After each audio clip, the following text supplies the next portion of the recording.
Hi all, welcome back. E301-ന്റെ fourth മൊഡ്യൂളിന്റെ fourth lecture series, അതായത് HVDC transmission comparison topic cover ചെയ്യുന്നത് comparison of AC and DC transmission, അതുപോലെ power flow control in HVDC transmission system, types of links, DC links. Comparison of AC transmission and DC transmission. Electric power can be transmitted either by means of DC or AC. Okay, each system has its own merits and demerits. It is therefore desirable to discuss technical comparison of AC transmission and DC transmission of electric power. എന്തുകൊണ്ടാണ് നമ്മളിത് compare ചെയ്യാൻ കാരണം വെച്ചാൽ നമ്മൾ DC ആയിട്ടും AC ആയിട്ടും നമുക്ക് transmit ചെയ്യാം. അപ്പോൾ അതിൻ്റെ ഓരോന്നിനും അതിൻ്റെതായ മെറിറ്റ്സ് ഉണ്ട്, ഡിമെറിറ്റ്സ് ഉണ്ട്. അതുകൊണ്ടാണ് നമ്മളിത് അതിൻ്റെ കമ്പാരിസൺ നടത്തുന്നത്. അപ്പോൾ ഫസ്റ്റ് എന്താ വെച്ചാൽ DC transmission. For some past years, the transmission of electrical power by DC has been receiving active consideration of engineers due to its numerous advantages. അതായത് കുറച്ച് കാലങ്ങളായിട്ട് DC ട്രാൻസ്മിഷൻ കുറിച്ചിട്ടുള്ള കാര്യങ്ങളാണ് ചിന്തിച്ചുകൊണ്ടിരിക്കുന്നത്. കുറെ നടത്തുന്നുണ്ട്. കാരണം എന്താ വെച്ചാൽ അതിന് ഒരുപാട് അഡ്വാൻറ്റേജ് ഉണ്ട്. എന്താ വെച്ചാൽ the high voltage DC transmission has the following advantages over high voltage AC transmission. It requires only 2 conductors as compared to 3 of AC transmission. അതായത് AC ട്രാൻസ്മിഷന് മിനിമം നമ്മൾ യൂസ് ചെയ്യാറ് എന്താണ്, 3 വയർ ആണ് അല്ലെ. പക്ഷെ ഇവിടെ DC-യിൽ എന്താണ്, 2 വയർ മതി. There is no inductance, capacitance, phase displacement and surge problems in DC transmission. Inductance, capacitance, phase displacement, surge problems ഇതൊന്നും DC transmission ഇല്ല. Due to the absence of inductance, the voltage drop in a DC transmission line is less than AC line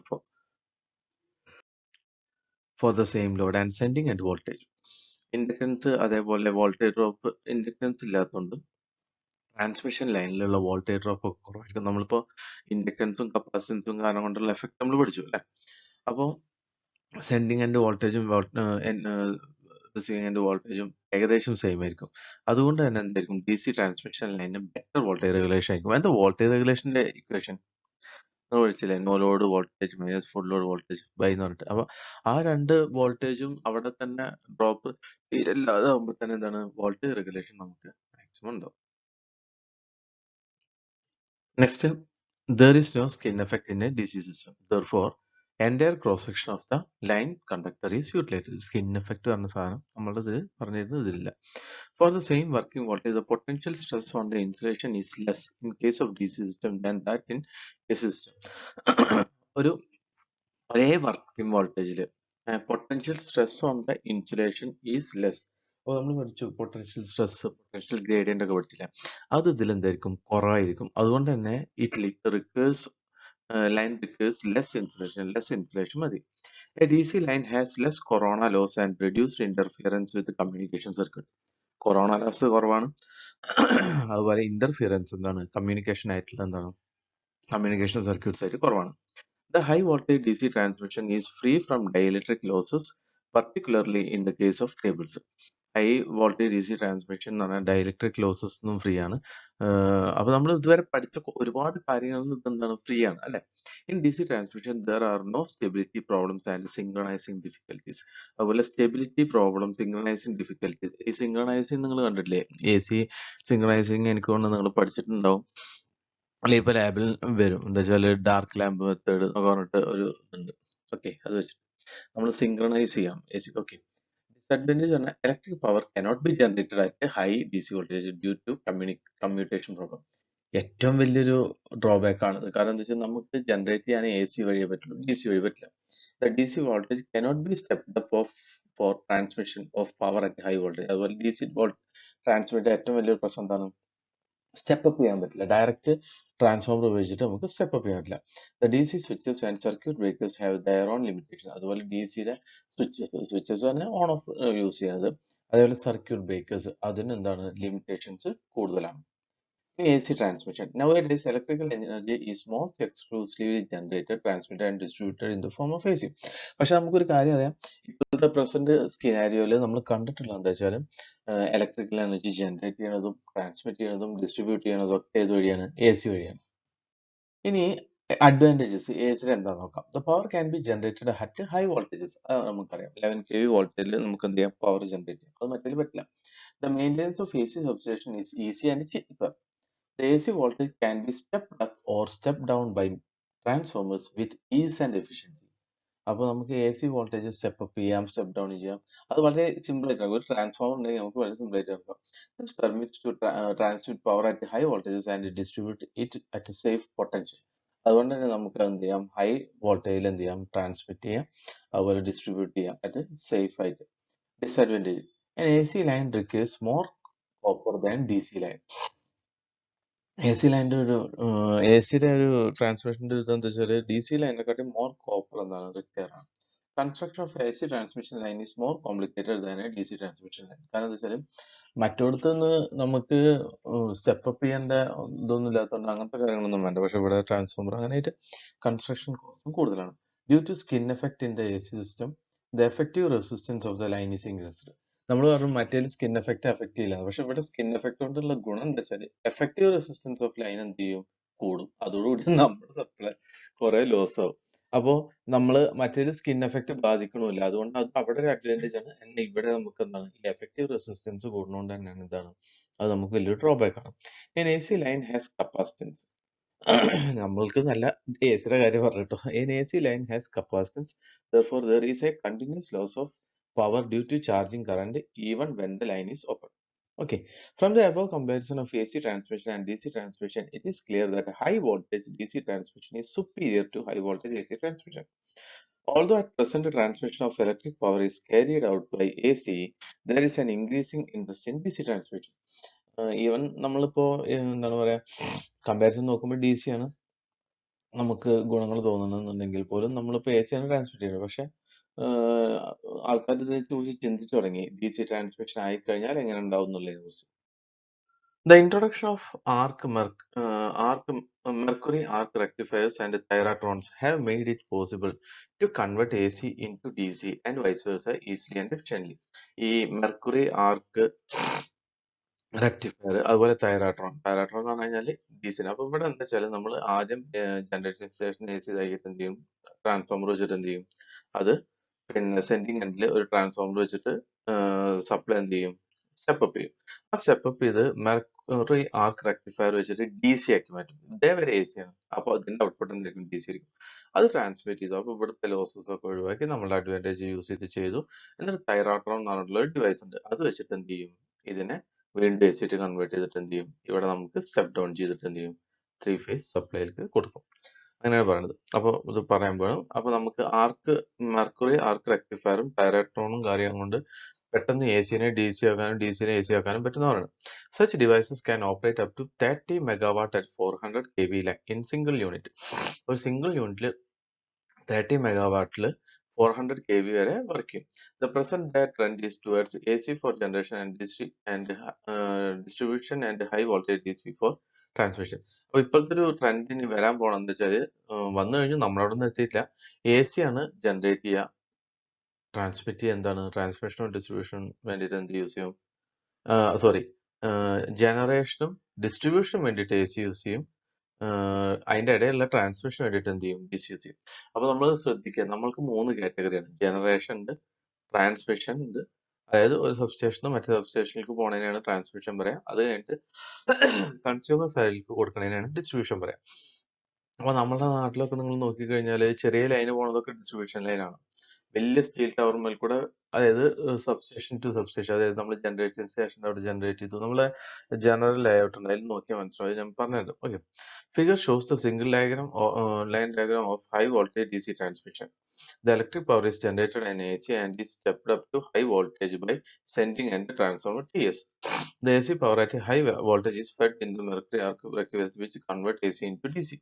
The transmission of electric power is carried at a high DC voltage.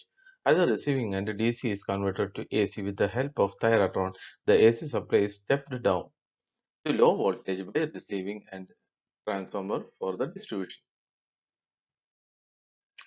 Power flow and control in DC transmission.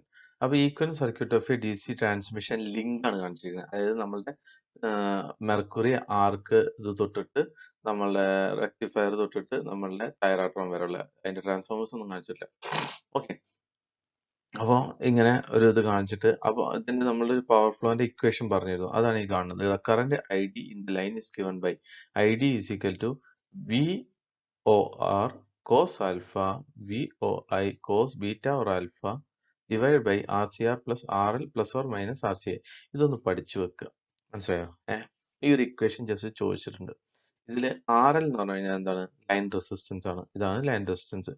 R C R എന്ന് പറഞ്ഞു കഴിഞ്ഞാൽ അതുപോലെ R C I എന്ന് പറഞ്ഞാൽ fictitious rectifier and inverter resistor. അതായത് ഇത് rectifier സൈഡാണ്, ഇത് ഇൻവെർട്ടർ സൈഡാണ്. അതായത് ഇതെന്താണ് നമ്മളുടെ ഏത് സൈഡാണ് പറഞ്ഞത്? നമ്മളെ ആർക്ക് റെക്ടിഫയർ സൈഡ് പറഞ്ഞില്ലേ, ഇത് തൈറാട്രോൺ സൈഡാണ്. ഓക്കെ, അപ്പൊ ആർക്ക് റെക്ടിഫയർ സൈഡിൽ നമ്മൾ കോസ് ആൽഫ ഉണ്ട്, നമ്മൾ ഒരു ഇത് നമ്മളിവിടെ കാണുന്നുണ്ട്. അതേപോലെ ഇവിടെ എന്താണ്? Cos beta or delta, beta or delta ആണ് കേട്ടോ. ഓക്കെ, അപ്പോൾ ഇത് ഫിക്റ്റീഷ്യസ് റെക്ടിഫയർ അറ്റ് ഇൻവെർട്ടർ സൈഡാണ്, റെസിസ്റ്റൻസ് കേട്ടോ. ആ, പിന്നെ ഒരു കാര്യം ചെയ്യേണ്ടതെന്ന് വെച്ചാൽ ആ ഫിഗർ ഒന്ന് വരയ്ക്കാം. അതേപോലെ തൊട്ട് മുന്നത്തെ ഫിഗറും ആ ഇക്വേഷൻ ഒന്ന് വെക്കുക. കാരണം ആ ഇക്വേഷനിലെ ഇൻപുട്ട്, അതായത് റെക്ടിഫയറിന്റെ വോൾട്ടേജും പിന്നെ നമ്മളുടെ ഇൻവെർട്ടറിന്റെ വോൾട്ടേജും ന്യൂമറേറ്റർ സൈഡിൽ ഒരു ഡിഫറൻസ് ആയിട്ട് കാണുന്നുണ്ടാവും. താഴത്ത് എന്താണ്? 3 റെസിസ്റ്റൻസ്, അതായത് ലൈനിന്റെ റെസിസ്റ്റൻസ് നമ്മൾ ഫിക്റ്റീഷ്യസ് റെസിസ്റ്റൻസ് പറഞ്ഞില്ലേ, ഏത്? റെക്ടിഫയർ സൈഡും ഇൻവെർട്ടർ സൈഡും. ഓക്കെ, അപ്പൊ അതൊന്ന് നിങ്ങൾ എന്ത് ചെയ്യണം? എഴുതി വെക്കണം. എന്നാലേ ഇത് പറയുമ്പോൾ നിങ്ങൾക്ക് മനസ്സിലാവുള്ളൂ. ഇവിടെ ഇൻവെർട്ടർ ഓപ്പറേറ്റ് ചെയ്യാന്ന് പറഞ്ഞാൽ കോൺസ്റ്റന്റ് ഇഗ്നിഷൻ ആംഗിളിൽ ബീറ്റയിലും ഓപ്പറേറ്റ് ചെയ്യാം, അല്ലെങ്കിൽ കോൺസ്റ്റന്റ് എക്സ്റ്റൻഷൻ ആംഗിൾ ഡെൽറ്റയിലും വർക്ക് ചെയ്യാം. അപ്പൊ കോൺസ്റ്റന്റ് ഇഗ്നിഷൻ ആംഗിൾ ആണ് കൺസിഡർ ചെയ്യുന്നുണ്ടെങ്കിൽ നമുക്ക് cos beta plus R C I വരും. മറ്റേതാണെങ്കിൽ എന്ത് ചെയ്യും? Cos delta minus R C I use ചെയ്യും. അപ്പൊ ഇനി ഞാൻ ജസ്റ്റ് ഇത് വായിക്കേണ്ട ആവശ്യമില്ല, പറഞ്ഞുതരാം. If the inverter operates with constant ignition angle in expression for I D cos beta and plus R C I are used, otherwise for constant extension angle delta cos delta and minus R C I are used. ഇത് ഞാൻ പറഞ്ഞ കാര്യം. ഈ ഇവിടെ നമ്മൾ consider ചെയ്യണമെന്ന് എന്താ വെച്ചാൽ കോൺസ്റ്റന്റ് ഇഗ്നിഷൻ ആംഗിൾ വെച്ചിട്ടാണ് കൺസിഡർ ചെയ്യുന്നത്. Okay, here in our study we consider constant ignition angle beta operation of inverter as ignition angle beta, and it can be controlled directly, where delta is controlled indirectly through controlling beta to values computed from the direct angle ID. അപ്പോൾ ഇവിടെ എന്താ ചെയ്യുന്നത് വെച്ചാല് നമ്മളുടെ ഈ അത് എങ്ങനെയാണ് ചെയ്യുന്നത്? Commuting voltage and decide extension angle. അതായത് നമ്മൾ ഇവിടെ എന്ത് വെച്ചാൽ കോൺസ്റ്റന്റ് എക്സ്റ്റൻഷൻ ആംഗിൾ വെച്ചിട്ടാണ് നമ്മൾ നോക്കുന്നത്. ഇത് കുറെ കാര്യങ്ങൾ അപ്പുറത്ത് പറയാൻ നമുക്ക് ടൈമില്ലാത്തതുകൊണ്ടാണ് ജസ്റ്റ് ഇതൊന്ന് മനസ്സിലാക്കി വെച്ചാൽ കോൺസ്റ്റന്റ് എക്സ്റ്റൻഷൻ ആംഗിൾ വെച്ചിട്ടാണ് നമ്മൾ ഇവിടെ എന്ത് ചെയ്യണത്? ഇത് കമ്മ്യൂട്ട് ചെയ്യാൻ പറ്റും. അപ്പൊ കോൺസ്റ്റന്റ് എക്സ്റ്റൻഷൻ ആംഗിൾ ബീറ്റ നമുക്ക് ഡയറക്ട്ലി ഇതാക്കാൻ പറ്റും. എന്നാൽ ഇൻഡയറക്ട്ലി കോൺസ്റ്റന്റ് എന്താ പറയാ, കോൺസ്റ്റന്റ് ഇഗ്നിഷൻ ആംഗിൾ ബീറ്റ നമുക്ക് ഡയറക്ട്ലി ചെയ്യാൻ പറ്റും, കൺട്രോൾ ചെയ്യാൻ പറ്റും എന്നുണ്ടെങ്കിൽ പോലും ഡെൽറ്റ എന്താണ്? നമ്മൾ ഇൻഡയറക്ട്ലി നമുക്ക് ഈ ബീറ്റനെ വെച്ചിട്ട് നമുക്ക് ചെയ്യാൻ പറ്റും. Okay, from the equation, that is the equation one, it is clear that current ID is proportional to the difference of two internal voltage. ഞാൻ പറഞ്ഞില്ലേ, മുകളിലുള്ള രണ്ട് ഇന്റേണൽ വോൾട്ടേജ്, റെക്ടിഫയറിന്റെ ഇൻവെർട്ടർ വോൾട്ടേജിന്റെ ഇന്റേണൽ വോൾട്ടേജ് ആണ്, and is controlled by regulating these voltages as the resistance in the denominator of the expression for ID are practically fixed for a given system. ഒരു given സിസ്റ്റത്തിന് നമ്മളുടെ resistance എന്ത് ചെയ്യില്ല? Fixed ആയിട്ടാണ് വെച്ചിരിക്കുന്നത്, vary ചെയ്യില്ല. അപ്പൊ മുകളിലുള്ള ഈ രണ്ട് വോൾട്ടേജും തമ്മിൽ കൺട്രോൾ ചെയ്യാം, റെഗുലേറ്റ് ചെയ്ത് നമുക്ക് എന്ത് ചെയ്യാൻ പറ്റും? മൊത്തം സിസ്റ്റം കൺട്രോൾ ചെയ്യാൻ പറ്റും. അതാണ് പറഞ്ഞത്. നമ്മൾ നേരത്തെ നമ്മൾ സിസ്റ്റം പഠിക്കുമ്പോൾ തന്നെ കണ്ടതാണ് power flow equation. Power flow എന്ന് അവിടെ എഴുതിയിട്ടുള്ളൂ. Power flow equation and control ആണ് ശരിക്കും. Okay, the internal voltages can be controlled by any one or both of the following methods. Internal voltage, ആ വോൾട്ടേജ് കൺട്രോൾ പറഞ്ഞത്, അത് ഗ്രിഡ് കൺട്രോൾ ഉണ്ട്, tap change control ഉണ്ട്. Okay, small changes in voltages are adjusted using grid control as it is quite fast, that is about 5 milliseconds, and large changes are brought about by tap changes which are inherently slow, that is about 5 seconds per step. അതായത് ഇവിടെ 5 millisecond ആണെങ്കിൽ ഇതിൽ 5 per second ഉണ്ട്. Both these methods are used cooperatively at each terminal for voltage control and hence control of ID and power flow. അതായത് രണ്ട് type കൺട്രോളറിൽ grid കൺട്രോളും ഉണ്ട്, tap change കൺട്രോളും ഉണ്ട്. നമ്മൾ പവർ സ്റ്റേഷനിലൊക്കെ പോയി കഴിഞ്ഞാൽ ടാപ്പ് ചേഞ്ച് ഉണ്ടാവും. ഈ ഗ്രിഡ് കൺട്രോളിന്റെ ഗുണം എന്താ വെച്ചാൽ ചെറിയ ചെറിയ ചേഞ്ച് വോൾട്ടേജസിൽ എന്ന് പറഞ്ഞു കഴിഞ്ഞാൽ ഈ ഗ്രിഡ് കൺട്രോൾ വെച്ചിട്ട് ചെയ്യാം. അത് ഭയങ്കര ഫാസ്റ്റ് ആണ്. 5 മില്ലി സെക്കൻഡ് വരുള്ളൂ. പക്ഷെ ലാർജ് ചേഞ്ചസ് ഒക്കെ വേണമെന്നുണ്ടെങ്കിൽ ടാപ്പ് ചേഞ്ച് കൺട്രോൾ തന്നെ വേണം. ഓക്കെ. പക്ഷെ അത് എന്താണ് സ്ലോ ആണ്. മാത്രമല്ല 5 സെക്കൻഡ് പെർ സ്റ്റെപ്പ് എടുക്കും. അതായത് ഓരോ സ്റ്റെപ്പ്, അതായത് ഇപ്പൊ നമുക്ക് സ്റ്റെപ്പ് 1, 2, അതായത് ടാപ്പ് ചേഞ്ചിങ് നമുക്കൊരു 3 ടാപ്പ് ചേഞ്ച് ചെയ്യാം, 4 ടാപ്പ് അങ്ങനത്തെ സ്റ്റെപ്പുകൾ ഇടണം. അപ്പൊ അത് ചേഞ്ച് ചെയ്യണമെങ്കിൽ ഓരോ സ്റ്റെപ്പിനും 5 സെക്കൻഡ് പെർ സ്റ്റെപ്പ് എടുക്കും. ഓക്കെ. രണ്ട് മെത്തേഡും കൂടിയിട്ട് തന്നെയാണ് നമ്മൾ എന്ത് ചെയ്യണത്, ഈ ടെർമിനൽ ഐഡിയും പവർ ഫ്ലോ കൺട്രോൾ ചെയ്യാൻ വേണ്ടി. അതായത് വോൾട്ടേജ് കൺട്രോൾ ചെയ്ത് കഴിഞ്ഞാൽ ഈ പറയുന്ന ഐഡിയും പവർ ഫ്ലോ എന്ത് ചെയ്യാൻ കൺട്രോൾ ചെയ്യാൻ പറ്റും. അപ്പോൾ രണ്ട് മെത്തേഡും കൂടി യൂസ് ചെയ്തിട്ട് തന്നെയാണ് നമ്മൾ ചെയ്യുന്നത്. ഇനി നമ്മൾ നേരത്തെ ഫിഗർ എടുക്കുക 5.14 നമ്മൾ നേരത്തെ എഴുതി വെച്ചില്ലേ, ഏത് വി കോസ് ആൽഫ അങ്ങനെ പറഞ്ഞിട്ട് ഇത് എഴുതി. It is clear that Id and hence the difference of internal voltages are always positive as the thyristors can conduct only in one direction. നമുക്കൊരു കാര്യത്തിൽ എന്താ വെച്ചാല് നമ്മൾ തൈറിസ്റ്ററിന് നമുക്ക് ഒരു ഡയറക്ഷനിലെ കൺട്രോൾ വർക്ക് ചെയ്യുള്ളൂ അല്ലെ. അപ്പൊ ഡെഫിനറ്റ് ആയിട്ട് എന്താണ് നമ്മളുടെ വോൾട്ടേജ് എന്തായിരിക്കും, പോസിറ്റീവ് ആയിരിക്കും. Therefore, if it is desired to reverse the direction of power transmission, the polarity of the direct voltages at both ends of the line must be reversed while maintaining the sign of their algebraic differences. അപ്പൊ ഇവിടെ എന്താണ് ഇനി നമുക്ക് അത്യാവശ്യമായിട്ട് ഇതൊന്ന് reverse ചെയ്യണം എന്ന് വിചാരിക്കാം. റിവേഴ്സ് ചെയ്യണം എന്നുണ്ടെങ്കിൽ എന്ത് ചെയ്യണം, രണ്ടെൻഡിൽ നമ്മൾ എന്ത് ചെയ്യണം, പൊളാരിറ്റി ചേഞ്ച് ചെയ്യണം. Inverter then access rectifier. അപ്പൊ ഇൻവെർട്ടർ എന്തായിട്ട് ആക്ട് ചെയ്യും, റെക്ടിഫയർ ആക്ട് ചെയ്യും. അപ്പൊ ഈ സൈഡിൽ എന്താണ്, ഇവിടെ നിങ്ങൾക്ക് ട്രാൻസ്മിറ്റ് ചെയ്യാൻ തുടങ്ങും. അപ്പൊ rectifier act and the rectifier as an inverter. It is to be noted that terminal voltage of the rectifier is always greater in absolute value than that of the inverter, although it is lesser algebraically in the event of negative voltage. ശരിക്ക് നമ്മൾ എപ്പോഴും ശ്രദ്ധിക്കേണ്ടത് വെച്ചാൽ inverter voltage സൈഡിലുള്ള ഇതിനെക്കാട്ടും greater ആയിരിക്കും എന്ത് നമ്മളുടെ റെക്ടിഫയറിൽ ഉണ്ടാവുക ടെർമിനൽ വോൾട്ടേജ്. ഓക്കെ. ഒരിക്കലും അത് കൂടി വരില്ല. ഇനി അത് വേണമെന്നുണ്ടെങ്കിൽ എന്ത് ചെയ്യണം, അത് രണ്ടും നെഗറ്റീവ് ആക്കിയിട്ട് മാറ്റേണ്ടി വരും. Next comparison between constant current bar constant voltage system. Just ഒരു കമ്പാരിസൺ കൂടി ഇടുക. Power flow in HVDC system can be regulate by the following methods. നമുക്ക് പവർ ഫ്ലോ രണ്ട് രീതിയിൽ നമുക്ക് കമ്പയർ ചെയ്യാം. ഒന്ന് കോൺസ്റ്റന്റ് കറന്റ് വേരിയബിൾ വോൾട്ടേജ്, മറ്റേ constant voltage variable current system. രണ്ട് മെത്തേഡ് എന്താണ്, ഒന്നിലെ കറന്റ് കോൺസ്റ്റന്റ് ആക്കി വെക്കുക, വോൾട്ടേജ് വേരി ചെയ്യാം. അല്ലെങ്കിൽ എന്താണ്, വോൾട്ടേജ് കോൺസ്റ്റന്റ് ആക്കി വെക്കുക, കറന്റ് വേരി ചെയ്യാം. Okay. In case of constant current system ഇതിലാണ് പറയുന്നത്, all the loads and power sources are connected in series. ഒരു കോൺസ്റ്റന്റ് കറന്റ് സിസ്റ്റത്തിലാണെങ്കിൽ എല്ലാ ലോഡ്സും പവർ സോഴ്സസും എന്തായിരിക്കും, സീരീസ് ആയിട്ടാണ് കണക്ട് ചെയ്തിട്ടുണ്ടാവുക. കാരണം എന്താണ്, നിങ്ങൾ നോക്കിയേ കറന്റ് സീരീസ് ആയിട്ടാണ് ഫ്ലോ ചെയ്യുക അല്ലെ. A load is taken out of the circuit by short circuiting it by a switch and a source is taken out of the circuit by first reducing its EMF to 0 and then short circuiting in it. അപ്പൊ ഒരു load എങ്ങനെയാണ് എടുക്കുക, ആ ഇതിന്റെ ഇടയിൽ നമ്മൾ series ആയിട്ട് വെച്ചിട്ട് എന്ത് ചെയ്യും, അവിടുന്ന് എടുക്കും അല്ലെ.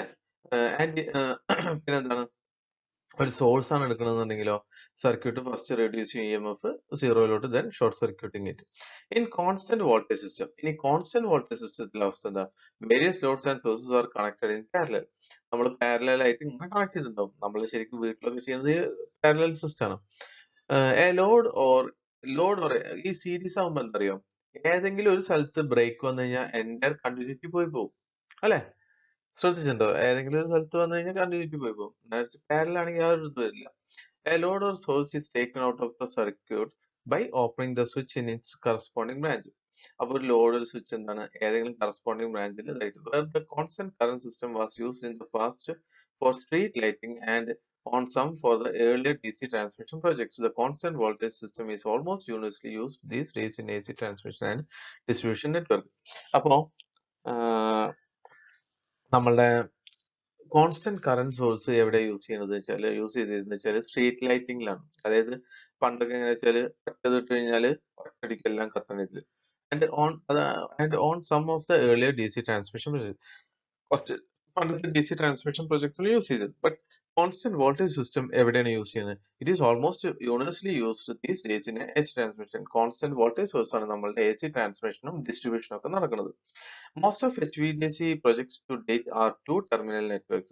HVDC ഇപ്പോഴത്തെ നമുക്ക് പറയാൻ എന്താണ്, രണ്ട് terminal, positive negative. Therefore, the distinction between series and parallel connection of the converter and inverter disappears.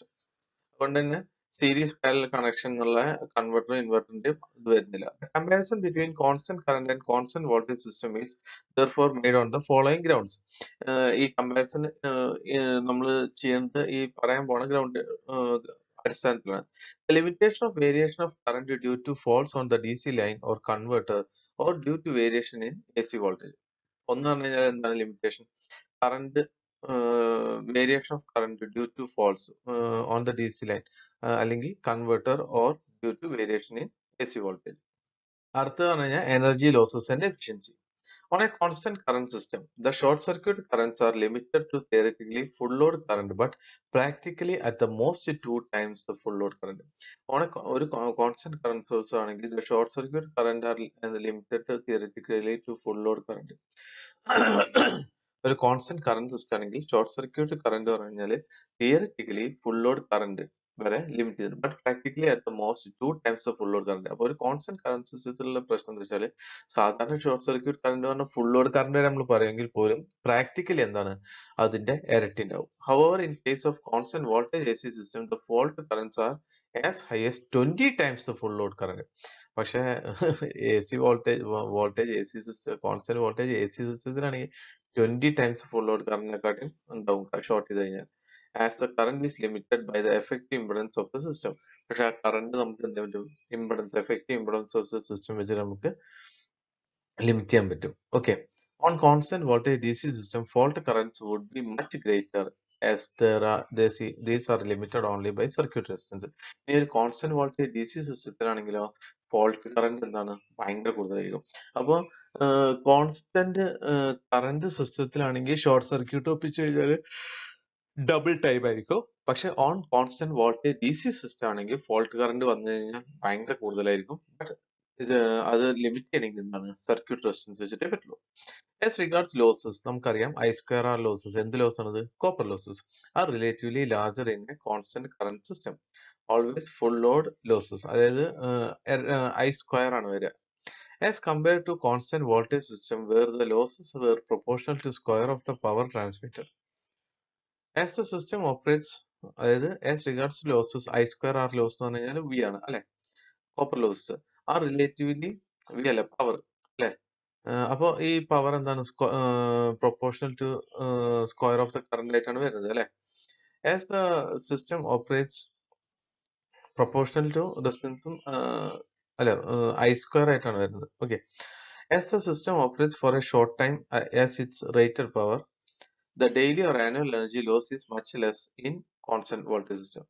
ഈ നമ്മളുടെ സിസ്റ്റം ഓപ്പറേറ്റ് ചെയ്യുന്നത് ഒരു ഷോർട്ട് ടൈം റേറ്റഡ് പവറിൽ ഡെയിലി അല്ലെങ്കിൽ ആനുവൽ ഡെയിലി എന്ന് പറഞ്ഞു കഴിഞ്ഞാൽ റേറ്റഡ് പവറിൽ വർക്ക് ചെയ്യുന്നത് കുറച്ച് കുറവായിരിക്കും. അതുകൊണ്ട് തന്നെ നമുക്ക് എന്ത് പറയാൻ പറ്റും? Daily and or annual energy loss എന്താണ്? കുറവാണ് constant voltage source. The opposite is proof of those losses which are a function of operating voltage such as corona and directory losses. അടുത്ത പറഞ്ഞാൽ കൊറോണയും ഡയറക്ടറി ലോസസ് ഉണ്ടാവും. അതൊരു കാര്യമാണ് എസിയുടെ കാര്യത്തിൽ. These are more for a constant voltage system as compared to constant current system. ഇനി ഈ corona എഫക്റ്റും ഡയറക്ടറി ലോസും കൂടുതൽ ഏതിലായിരിക്കും? കോൺസ്റ്റന്റ് വോൾട്ടേജ് സിസ്റ്റത്തിലായിരിക്കും comparing to current system. In practice however voltage dependent losses are always much less than the current dependent sources. പക്ഷേ പ്രാക്ടീസിൽ നമുക്ക് പറയാൻ പറ്റും എന്ത് പറഞ്ഞു കഴിഞ്ഞാലും വോൾട്ടേജ് ഡിപെൻഡന്റ് ലോസസ് ആണ് കറന്റ് ഡിപെൻഡന്റ് ലോസസിനെക്കാട്ടി എന്തായിരിക്കുക? കുറവായിരിക്കാം. Thus, consideration of fault levels favor the constant current system, whereas the energy loss favors the constant voltage system. Thus, consideration of fault levels. അപ്പോൾ നമുക്ക് പറയാൻ പറ്റും നമുക്ക് ഫോൾട്ട് ലെവൽ വെച്ചിട്ട് കൺസ്റ്റന്റ് കറന്റ് സിസ്റ്റം ആണ് ഫേവർ ചെയ്യണത്. ഏത് വെച്ചിട്ട്? ഫോൾട്ട് വെച്ചിട്ട്. പക്ഷെ എനർജി ലോസ് വെച്ചിട്ടാണെങ്കിലോ കോൺസ്റ്റന്റ് വോൾട്ടേജ് സിസ്റ്റം ആണ്. അതായത് ഫോൾട്ട് ലെവൽ വെച്ചിട്ട് നമ്മൾക്ക് ഫേവർ ചെയ്യാൻ പറ്റുന്ന കറന്റ് സോഴ്സസ് ആണെങ്കിൽ പോലും ലോസസ് വെച്ചിട്ട് നമുക്ക് ഏതാ പറയാൻ പറ്റുക? കോൺസ്റ്റന്റ് വോൾട്ടേജ് സോഴ്സ് ആണ് നല്ലത് പറയാൻ പറ്റും. അതാണ് ഇതിന്റെ ഒരു കമ്പാരിസൺ വരുന്നത്. In the past it was possible to operate the system either as constant current or constant voltage system. However, with an advancement in technology, it is now possible with the help of automatic controls to operate system combining both features of the system. ആദ്യം നമ്മൾ ഏതെങ്കിലും ഒന്നേ use ചെയ്തിരുന്നുള്ളൂ. ഏത്? Constant current source അല്ലെങ്കിൽ constant voltage source. പക്ഷെ ഇപ്പോഴത്തെ latest technology automatic control ഒക്കെ വെച്ചിട്ട് എന്ത് ചെയ്യാൻ പറ്റും, രണ്ടിന്റെയും നല്ല ഫീച്ചേഴ്സ് എടുത്തിട്ട് നമുക്ക് എന്ത് ചെയ്യാൻ പറ്റും, ഇപ്പോൾ യൂസ് ചെയ്യാൻ പറ്റും. അതാണ് ഇതിന്റെ കമ്പാരിസൺ. ഞാൻ ആ കമ്പാരിസൺ പറഞ്ഞിട്ടില്ലെങ്കിൽ പോലും നിങ്ങൾക്ക് ചോദിച്ചു കഴിഞ്ഞാൽ എഴുതാൻ പറ്റുന്ന രീതിയിൽ എഴുതിയതാണ്. Okay. Last portion in this HVDC system, types of DC links. DC lines are classified as three. എന്തൊക്കെയാണ്? Monopolar line, bipolar line, and homopolar line. As the name suggests, monopolar lines are those in which line has one conductor only and the earth as the return conductor. The line is normally operating at negative polarity as the corona loss and the radio interference are reduced. അപ്പോൾ ഞാനിപ്പോൾ പറഞ്ഞത് ഈ figure കാണിച്ചതോട് കൂടി നിങ്ങൾക്ക് മനസ്സിലായി വിചാരിക്കും. ഒരു single line ഉണ്ടാവുള്ളൂ, റിട്ടേൺ പാത്ത് എർത്തിലൂടെയാണ്, എർത്തിലൂടെ റിട്ടേൺ പാത്ത്. ഇത് നെഗറ്റീവ് പൊളാരിറ്റിയിലാണ് വർക്ക് ചെയ്യുക. കൊറോണ ലോസും റേഡിയോ ഇന്റർഫിയറൻസ് അതുകൊണ്ട് നമുക്ക് റെഡ്യൂസ് ചെയ്യാൻ പറ്റും. ഇനി bipolar line have two conductors, 1, 2. Okay. One operating at positive polarity and the second operating at negative polarity. Okay, there are two converters of equal voltage rating and connected in series at എവിടെയാണ്, രണ്ട് എൻഡിലും of the DC line. ഇനി ഇതാണ് ആ ഒരു figure. The rating of the bipolar line may be plus or minus 50-60 kV. ഒരു example പറഞ്ഞാണ്. The junction of the converters may be grounded. The junction of the converters may be grounded at one end or at the both ends. ഒന്നില്ലെങ്കിൽ ഒരു എൻഡിൽ കണ്ടെങ്കിലോ അല്ലെങ്കിൽ രണ്ട് എൻഡിലും എന്ത് ചെയ്തിട്ടുണ്ടാവും, ground ചെയ്തിട്ടുണ്ടാവും. If it is grounded at both ends, each line can be operated independently. ഇനി രണ്ട് എൻഡിലും ആവുകയാണെന്നുണ്ടെങ്കിൽ രണ്ട് എന്ത് ചെയ്യാം, ഓപ്പറേറ്റ് ചെയ്യാം നമുക്ക് ഇൻഡിപെൻഡന്റ് ആയിട്ട്. അപ്പോൾ നമുക്ക് രണ്ട് സെപ്പറേറ്റ് ആയിട്ട് തന്നെ ഇതുണ്ടോ, റിട്ടേൺ പാത്ത് ഇവിടെ കൊടുത്തിട്ട് ഇതിനെങ്ങനെ ഓപ്പറേറ്റ് ചെയ്യാം, ഇതിന് റിട്ടേൺ പാത്ത് കൊടുത്തിട്ട് ഇങ്ങനെ വേണമെങ്കിൽ ഓപ്പറേറ്റ് ചെയ്യാം. അതാണ് രണ്ട് ലൈനായിട്ട് ഓപ്പറേറ്റ് ചെയ്യാം.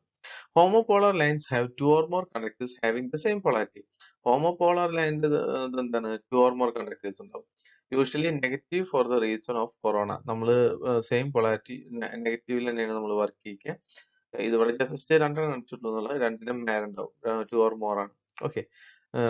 ഇതിൽ നമ്മൾ എന്ത് ചെയ്യും വെച്ചാല് അത് സെപ്പറേറ്റ് ആയിട്ട് ഇതാക്കും. ഈ എർത്തിനെ നമ്മൾ റിട്ടേൺ പാത്ത് ആക്കി എടുക്കും. അപ്പൊ ഒരു പാത്ത്, രണ്ട് പാത്ത്, മൂന്നാമത്തെ ഇതേപോലെ എർത്ത് വെച്ചിട്ടാവും, അങ്ങനെ ചെയ്യും. ഓക്കെ. ഇത്രയാണ് types of DC links. Okay, thank you.